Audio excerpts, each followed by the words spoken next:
नमस्कार, जोहार झारखंड। जिस तरह से देख रहे हैं झारखंड कब बिगुल को फूका जाएगा यह कोई अभी निश्चित नहीं है, लेकिन सभी प्रत्याशी अपने अपने दौर अपने अपने वोटरों के साथ अपने अपने जनसंपर्क विभिन्न पंचायतों को दौरा करते हुए यहाँ पर हमारे बीच छतरपुर पाटन विधानसभा छतरपुर प्रखंड के कचनपुर पंचायत में यहाँ पर ममता भूया जी पहुँच चुके हैं अपने समर्थकों के साथ। और यहाँ पर इनका समर्थक जो है बहुत काफ़ी संख्या में जोशों के साथ, और यह जो पंचायत है बात करने पर यहाँ पर लोगों ने बताया कि यह जो है कि आरजेडी का गढ़ रह चुका है। तो यहाँ पर मैडम पहुँचे, हम इनसे बात करना चाहते हैं कि इस क्षेत्र में आप आए हैं तो आपकी कोई 5 प्राथमिकता जो इस क्षेत्र के लिए आपको जीतने के बाद अपनी प्राथमिकता क्या होगी, 5 प्राथमिकता को गिनाएं ताकि हमारे चैनल के माध्यम से जो है कि आपके वोटरों तक पहुँच सके बात। जी, सबसे पहले तो बहुत बहुत धन्यवाद कचनपुर पंचायत के इस करूपा स्कूल के मैदान में उपस्थित करूपा ग्राम के तमाम माता बहन भाई बंधु हमारे गार्जियन सभी को हार्दिक अभिनंदन और जोहार करती हूँ। और रही बात 5 प्राथमिकता की, तो आप देख सकते हैं कि किस तरह से इस गांव को यहाँ के प्रतिनिधि अलग थलग करके रखे हुए हैं। क्योंकि यहाँ पे सभी लोगों से हम बात करने से पता चला है कि यहाँ पे हमेशा से राजद लीड करता है।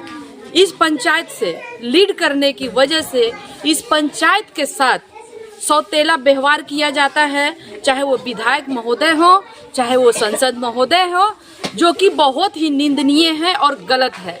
क्योंकि अगर कोई प्रतिनिधि जीतता है तो किसी एक के वोट से नहीं जीतता है। हो सकता है यहाँ का वोटर राजद को वोट देते हैं, लेकिन यहाँ के तमाम वोटर के विधायक अगर कोई हैं तो यहाँ के जो वर्तमान के विधायक हैं वही रहेंगे, यहाँ के जो वर्तमान सांसद है वही रहेंगे। कोई अलग इनके लिए सांसद और विधायक नहीं होते हैं। तो इस तरह का सौतेला व्यवहार हमें नहीं लगता है कि उचित है किसी के साथ करना। और रही बात 5 प्राथमिकता की, तो यहाँ पर हम जैसे आए तो देखे कि यहाँ पर रोड की सबसे बड़ी समस्या दिखा, रोड नहीं है। और यहाँ पर शिक्षा व्यवस्था जो लचर देखने को मिल रहा है वो रहेगा। स्वास्थ्य सुविधा में आप देख सकते हैं कि छतरपुर पीछे है, इससे आप इनकार नहीं कर सकते और न इनकार किया जा सकता है। क्योंकि अगर कोई भी सीरियस प्रॉब्लम हो, सीरियस बीमारी हो तो सभी को डाल्टनगंज तक आना पड़ता है। और रोड की स्थिति ऐसी है कि लोगों को डाल्टनगंज पहुंचने तक के लिए जद्दोजहद और काफ़ी संघर्ष करना पड़ता है। अगर रात बिरात कुछ हो जाए तो लोगों को काफ़ी मुश्किल होता है। और चौथा हमको यहाँ पर दिखाई दे रहा है कि पानी की समस्या। काफ़ी लोगों को तो हमको सुनने को ये भी आया है कि पानी की समस्या इतना है कि जगह जगह पर बोरिंग की तो ज़रूरत थी पर अभी तक नहीं हो पाया है। पिछले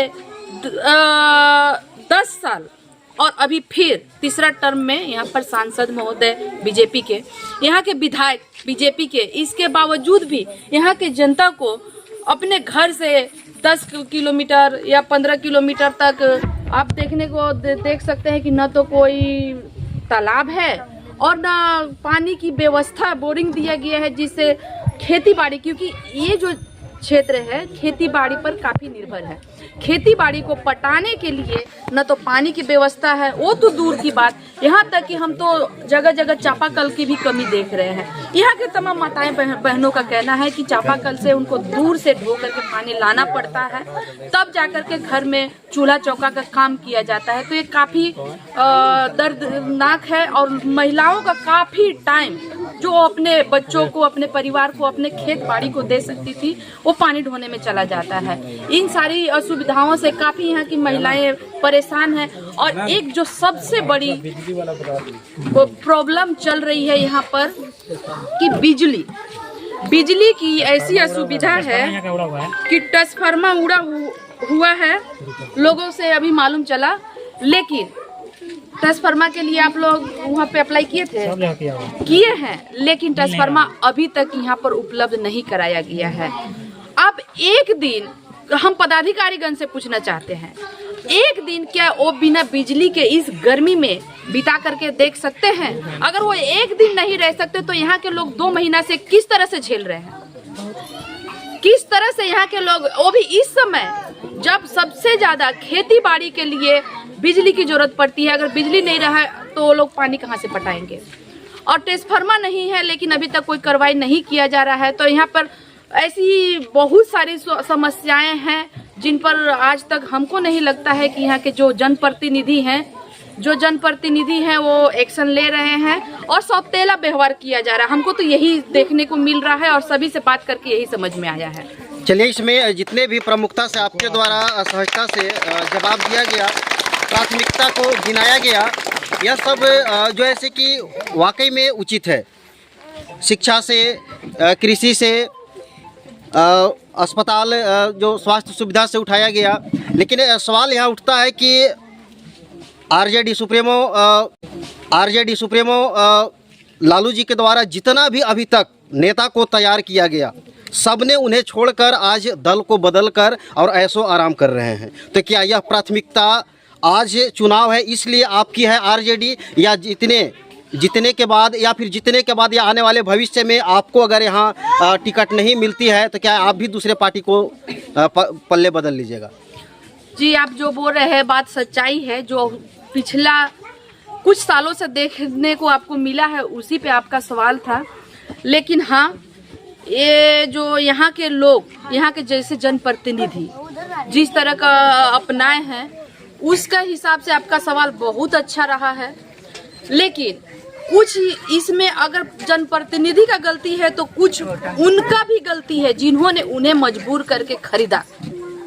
क्योंकि अगर वो पैसा से चाहे तो पैसा से खरीद लेते हैं, अगर पैसा से जो ना बिके उसको ईडी और सीबीआई का डर दिखा करके मजबूर कर देते हैं इस पार्टी को छोड़ करके उस पार्टी में जाने के लिए।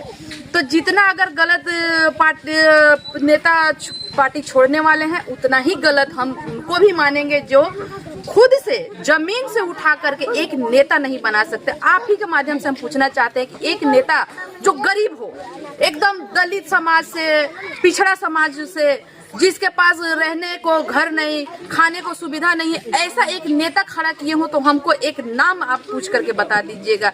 हाथ जोड़ के ही आग्रह है मेरा बीजेपी वालों से खास करके कि क्या उन्होंने एक नेता खड़ा किया है गरीब दलित परिवार से या पिछड़े परिवार से, जिनको कोई नहीं जानता था, उनको अगर खड़ा करके वो दिखा दे तो हम मान लेंगे। जी, आपका कहना बिल्कुल सही है। यहाँ पर आरजेडी जो अभी वर्तमान यहाँ पर विधायक हैं और उनके पति पूर्व सांसद हैं, जब उनके चलने के लिए पैर में चप्पल नहीं होता था तो आरजेडी लालू प्रसाद यादव ने उन्हें घर बुलाकर, घर जाकर उन्हें टिकट दिया था। और आज वही है वर्तमान में जो अभी हैं कि विधायक भी हैं, बीजेपी से हैं।